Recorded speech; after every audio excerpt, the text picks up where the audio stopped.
Projects crash and burn literally every single day. I'm talking millions of dollars just evaporating, thousands of hours totally wasted, and massive initiatives completely derailing. And usually it's not for a lack of effort. It's actually a catastrophic failure to adapt to reality. In this explainer, we're going to strip away the fluff. Over the next 5 minutes or so, we'll examine exactly how we measure performance, where traditional metrics lead us astray, and how a radical shift in our baselines is absolutely the only way to survive. Okay, so let's dive into this. Picture a high-stakes scenario that pretty much every professional dreads. Your team is super motivated, the budget is greenlit, and the goal is crystal clear. But then, fast forward 6 months, and somehow, you're building a bridge to nowhere. Everyone's pointing fingers, and the project is just a spectacular, almost comical failure. So why exactly do well-intentioned projects end up as these giant cautionary tales? Well, the Project Management Institute has a pretty stark warning about this exact situation. It usually happens because leaders, they just refuse to face the facts. As the project unfolds and those unexpected variations pop up, the natural instinct is to double down, right? People start making false promises or committing to completely unrealistic recovery plans just to keep the whole thing on life support. This stubbornness, this total refusal to pivot when the data is literally screaming at you, is a primary driver of project catastrophe. Which brings us to Section 1, spotting the warning signs through data-driven diagnostics. So, to spot trouble brewing before the train completely derails, we have to ditch the gut feelings and look at the hard evidence. By using earned value management, or EVM, we create a diagnostic matrix. Think of this brilliantly illustrating an EKG for a sick project. We're looking at two absolutely crucial vital signs here: the Schedule Performance Index, or SPI, and the Cost Performance Index, or CPI. Let's break down the hard numbers of project health. The magic number you need to remember here is 1. If your SPI or a CPI falls under 1, you are bleeding. An SPI under 1, that means you're behind schedule, maybe because things got unexpectedly complex. A CPI under 1 means you're above budget. You probably underestimated the costs. Now, on the flip side, if your values are over 1, you're ahead of schedule or below budget. Sounds amazing, right? But as a project manager, you still have to ask why. Are you over-resourced? Was the scope just way simpler than everyone thought? Or do you just have incredibly effective risk management in place? And managing these vital signs, it's definitely not a one-and-done kind of deal. It's a continuous loop.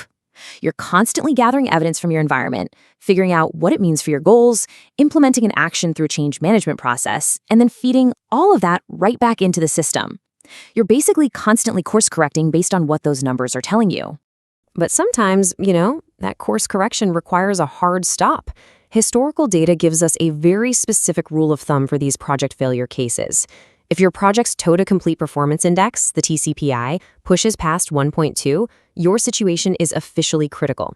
At this threshold, past data shows it is actually way more beneficial to just step back. You've got to review the budget or actively de-scope the project. Stubbornly insisting on hitting those original objectives at this point usually leads to severe, super risky quality cuts that are absolutely going to haunt you after delivery. Sometimes stepping back and de-scoping is the bravest, smartest move you can make. All right, moving on to Section 2, beyond time and budget, and the shift to sustainability. Let's agitate the problem just a bit more. Let's say you totally master the numbers, delivering on time and under budget. But what if your project heavily pollutes the local water supply? Or what if it introduces a product that's destined for a landfill in like a week? If a project survives its schedule slips but ultimately harms the world around it, is it actually a success? This brings us to the Green Project Management Framework. We're zooming out from the spreadsheets and taking a look at the broader landscape. We really need a complete evolution in how we define a win. Traditional success is strictly about managing that EVM performance baseline, time, budget, and scope. But true success, that demands a much wider lens. It requires integrating the 3 core pillars of sustainability: social, environmental, and economic impact. A project doesn't just need to be profitable. It absolutely must respect human rights and protect our natural ecosystems too. This leads us to Section 3, assessing true sustainable impact and getting the framework explained. So how do we bridge the gap between hard numbers and global sustainability? We use the P5 impact analysis. But it's not just about hoarding data, it's about scoring it to drive action. Projects are actually assessed using green, amber, and red thresholds. A red score, that indicates a severe negative social or environmental impact that you have to mitigate immediately, no exceptions.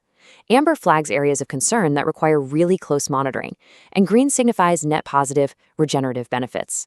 The whole goal of the framework is to aggressively push your project out of the red and firmly into the green.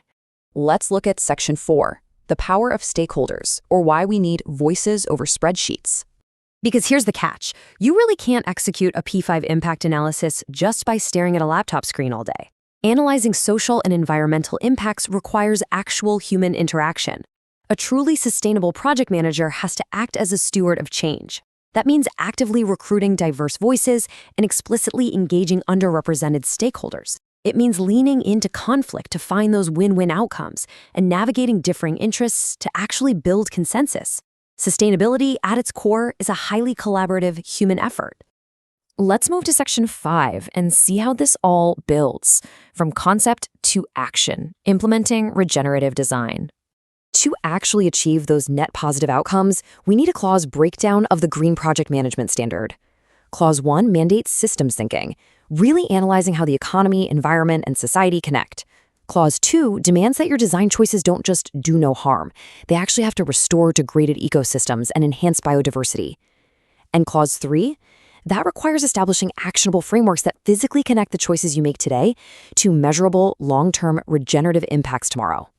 So, the crucial point is this. We have to utilize design as nature techniques. This is an incredibly innovative approach. Instead of forcing human infrastructure against the grain of the environment, we mimic nature's own efficiency to radically reduce the environmental footprint of our products and services. It's all about creating harmony between what the project delivers and the earth it inhabits. As the standard says, regenerative solutions reflect a balanced integration of ecological, social, and cultural priorities. That quote right there perfectly summarizes the ultimate goal of modern project leadership. We aren't just delivering a product on a deadline anymore. We're delivering regenerative solutions. It's about finding that perfect, balanced integration between ecological health, social well-being, and our cultural priorities. We've seen today that relying solely on traditional time and budget baselines can literally lead a project right off a cliff, both financially and ethically. True success means we have to measure our social and environmental impact just as rigorously as our schedules and costs. So I'm going to leave you with this to think about. When you go back to work tomorrow, how will you change the baseline on your next project?